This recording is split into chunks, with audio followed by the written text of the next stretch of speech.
Question 18. Now, this is an analogy question. We know because it uses the word analogous.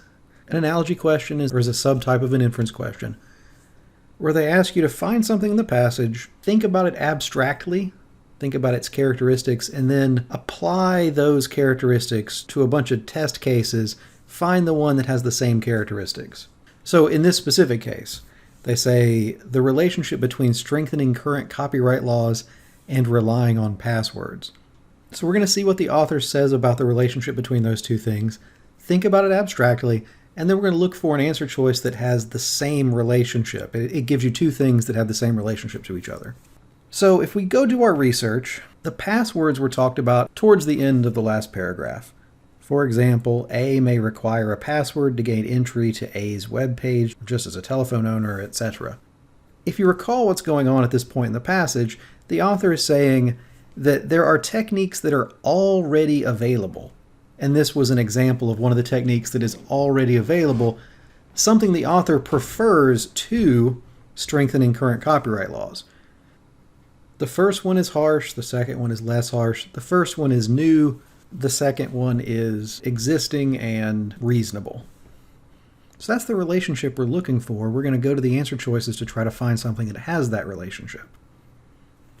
So answer choice A, allowing everyone use of a public facility and restricting its use to members of the community. So this one is actually backwards. Allowing everyone the use of a public facility would be unstrengthened copyright laws. It would be non-restrictive. Restricting it to members of the community would be restrictive, so it's the wrong way around. We're looking for the first one is very restrictive, the second one is less so, the first one is new, the second one's existing. Get rid of answer choice A. Answer choice B, outlawing the use of a drug and outlawing its sale. This is two different types of restriction. It's not the new versus usual, harsh versus reasonable. So answer choice B is not our answer. Go to C, prohibiting a sport and relying on its participants to employ proper safety gear. Okay, well, prohibiting a sport, that'd be a new, more restrictive restriction.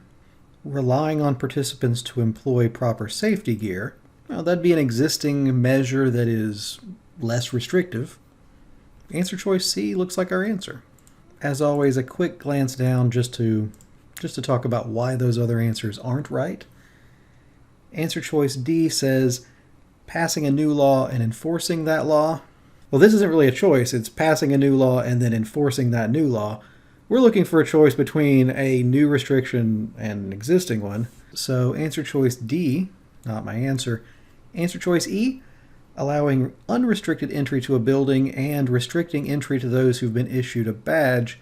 That's basically the same answer choice as answer choice A. Unrestricted first half, restricted second half. It's the wrong way around. It's not a harsh new way and an existing, more reasonable way. It means answer choice C is our answer.